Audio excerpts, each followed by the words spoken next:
Selamat pagi para netizen dimanapun kita berada, salam inspirasi bagi kita semua. Ya, ada-ada aja ini Tempo begitu ya. Koncoisme di belakang tambang nikel ilegal begitu kan. Ada 3 jaksa yang kemudian ya ditetapkan sebagai tersangka karena ikut terseret dalam hal ini begitu kan. Bahkan ya ex relawan Jokowi juga terseret di situ begitu ya. Akankah ini akan terseret kepada yang lain? Saya kira persoalan-persoalan politik ini kan siapapun orangnya begitu, jangan tebang pilih di situ begitu. Bahkan tidak hanya itu, bekas relawan Jokowi menjadi tersangka penambangan nikel ilegal senilai 5,7 triliun. Bayangkan begitu kan, sindikat lancung yang mesti diusut. Ini siapa yang dalam apa namanya otak di belakang ini semua begitu kan? Kok semuanya memainkan peran itu begitu? Ini sangat disayangkan begitu ya. Apakah cara-cara seperti ini begitu? Banyak sekali pro dan kontra begitu. Tapi mari kita baca terlebih dahulu ya beritanya seperti ini. Ini saya bacakan terlebih dahulu komentar-komentar netizen ya. Bekas relawan Jokowi menjadi tersangka tambang nikel ilegal senilai 5,7 triliun. Sindikat lancung yang mesti diusut begitu ya. Kenapa kalau keburukan ditulisnya bekas relawan? Tulis saja relawan. Betul di satu sisi begitu ya. Mulai dari menterinya sampai relawannya korupsi semua. Rezim paling parah sepanjang Republik berdiri. Betul begitu kan? Karena kata-kata Pak Jokowi ya ingin memperkuat KPK. Tapi tahu-taunya sekarang gimana begitu ya? Bahkan triliunan di situ begitu ya. Bahkan ya ex relawan ya bisa punya kesempatan korupsi sebegitu banyaknya begitu ya. Karena tidak terkontrol di situ begitu kan. Banyak pengawasan-pengawasan yang kemudian ya diselundupkan ya dipalsukan dan semuanya begitu kan. Dikit-dikit Jokowi aja nggak kenal tuh orang. Jokowi sampai kurus mikirin rakyat. Wah, ngibulnya luar biasa sih ya pendukung Jokowi ini begitu kan. Sangat disayangkan hal-hal seperti itu begitu ya. Jadi pendukung-pendukungnya sudah mulai ada apa begitu ya. Sudah mulai terkuat sindikat baru koruptor dari relawan. Nggak sesuai namanya relawan. Ya nggak rela ya. Harus ditelusuri nama ya. Dari mana kegiatan relawan selama ini begitu ya. Tempo ini berani banget ya. Banyak sekali pro dan kontra begitu. Bohong besar kalau hanya dia ya. Nggak mungkin kebetulan ya oknum dan relawan ini. Pasti banyak orang yang tersandra di situ begitu. Pasti orang-orang yang kemudian ikut di situ begitu. Tidak hanya sendirian begitu ya. Siapa? Jangan-jangan ya relawan-relawan yang kemudian eksis di situ ya kita telusuri dari mana uangnya itu begitu kan ya. Apa berani penegak hukum ya proses hukum untuk lainnya. Ini banyak sekali pro dan kontra begitu ya. Bahkan ya Oco Nikel Tok ya usut loba lobby kota ekspor ya bauxite ke Korea yang melibatkan ya pejabat Kementerian ESDM dengan relawan Jokowi yang bermarkas ya di Jalan Kencana Pondok Indah Jakarta.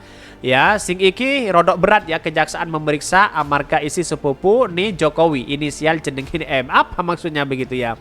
Jadi kalau di Kementerian ESDM kan sudah ada ditangkap sebagian mereka begitu kan. Apakah dia akan menangkap yang lain? Saya kira masih mumpung kuasa ya seperti itu, tapi suatu saat nanti akan terbukti begitu kan ya. Biarlah keadilan dan kebenaran itu menjadi saksi suatu saat nanti begitu ya. Tetapi tunggulah nanti begitu ya. Rampas harta koruptor, betul saya setuju dengan pendapat itu begitu. Jika tidak dengan wartawan kami mempercayai negeri ini, lalu siapa lagi? Di satu sisi mengatakan seperti itu begitu ya. Kita harap bahwa yang keadilan itu menjadi nomor satu begitu kan ya, keadilan itu menjadi nomor satu begitu ya. Bahkan saya kira bahwa proses dalam hal ini saya kira bahwa harus benar-benar kita adili siapa orangnya begitu. Tetapi mari kita baca terlebih dahulu ya beritanya dari Tempo seperti ini. Ini ya saya kutip dari Tempo, koncoisme di belakang tambang nikel ilegal begitu ya. Salah satu warisan buruk Orde Baru adalah persekongkolan korupsi ya, atau koruptif ya antara pengusaha dan bisnis gelas ya. Pelembagaan koncoisme tersebut berdampak buruk bagi perekonomian nasional karena menciptakan ketimpangan dan persaingan usaha yang tidak sehat. Bahkan ya seperempat abad Orde Baru berlalu ya praktek lancung ya itu terus terjadi, bahkan mungkin jadi ya berbeda. Jadi pelaku ya yang modus ya operadinya tak berubah. Bahkan ya sejak sepanjang Windu Aji Susanto adalah bukti ya bagaimana praktek membackingi pasalnya ya oleh penguasa dan petinggi lembaga penegak hukum tak pernah hilang. Mengandalkan ya status pemimpin tim relawan Joko Widodo ya wilayah Brebes Jawa Tengah pada pemilihan umum 2014, Windu mendapatkan kesempatan ya menggaruk nikel di area milik PT Aneka Tambang Tbk di Blok Mandiodo, Konawe Utara, Sulawesi Tenggara. Kepada rekannya bisnisnya, ia juga kerap mengaku dekat dengan Kepala Kepolisian Republik Indonesia, Jenderal Listio Sigit Prabowo. Ini sudah dibawa begitu ya.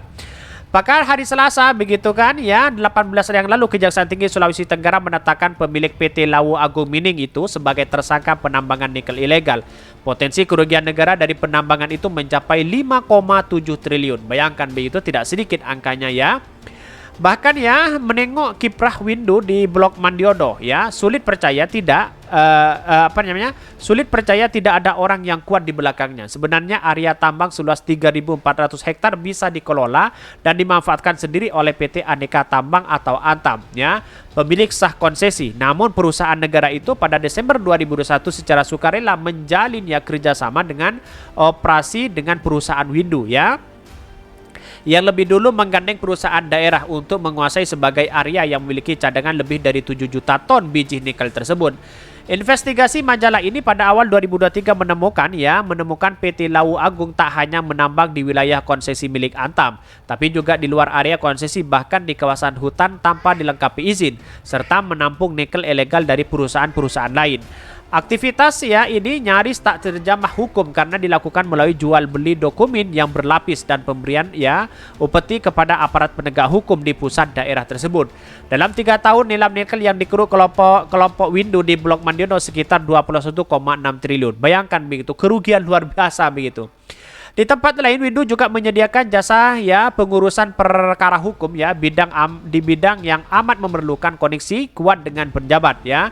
Bahkan dari dokumen pemeriksaan tersangka korupsi pembangunan Business Cover Station BTS 4G yang sedang disidik Kejagung, Windu bersama koleganya Setio Joko Santoso ya ditenggarai menerima uang 75 miliar untuk mengurus perkara yang merugikan negara 8,3 triliun itu. Mualanya dapat menghentikan kasus disampaikan Windu dengan menyinggung kedekatannya dengan Inspektorat Jenderal Karyoto ya. Bahkan di satu sisi, bualan ya dapat menghentikan kasus disampaikan Windu dengan menyinggung kedekatannya dengan Inspektorat Jenderal Karyoto, Kepala Kepolisian Daerah Metropolitan Jakarta Raya yang sebelumnya Deputi Penindakan Komisi Pemberantasan Korupsi. Di satu sisi, melihat besarnya yang beredar dalam urusan tambang dan pengaturan perkara, ya patut dicurigai Windu berada dalam sindikat besar bersama orang berpengaruh ya. Dalam jabat penegak hukum tak sekedar memberi keuntungan finansial kepada kedua pihak, tetapi juga berpengaruh pada mutasi dan rotasi jabatan sang pejabat. Penyidik Kejaksaan Agung tidak cukup hanya menyeret Windu Aji dalam pengusuran perkara tambang ilegal dan pengaturan perkara korupsi BTS. Pengakuan perkara terdakwa termasuk Windu nantinya bisa menjadi pintu masuk untuk menyeret orang berpangkat ya yang selama ini menjadi mitra Windu dalam kejahatan itu. Sudah bertahun-tahun ya simbiosis mutualisme pejabat negara dan petinggi lembaga penegak hukum dengan pengusaha nakal ya menjadi penghalang bagi penegakan pemerintah yang besar. Kacau begitu ya. Sangat disayangkan hal-hal seperti ini begitu kan. Tetapi saya lihat bahwa persoalan-persoalan politik sekarang itu sangat luar biasa. Kok ada seperti ini begitu ya. Ada kong kali kong begitu kan. Saling bagi jabatan, saling bagi finansial dan sebagainya begitu kan. Ya ini akan akibat apa? Ya saya kira bahwa mengapa pemerintah tidak memberikan tindak tegas kepada mereka begitu? Mungkin dianggap sama begitu kan ya, dalam artian bahwa ya bisa saja orang yang bermain oknum di dalamnya memainkan peran seperti itu begitu kan. Para petinggi-petinggi itu ya bisa saja suatu saat nanti ya akan masuk penjara. Kita buktikan aja nanti begitu kan, biar pengadilan yang memutuskan ini. Mungkin itu yang kami sampaikan. Tonton terus channel Hodari Podcast Rayan ini kan ada berita-berita menarik dan viral setiap harinya. Salam para netizen, salam inspirasi bagi kita semua. Jangan lupa di subscribe channel YouTube Hodari Podcast Rakyat ini.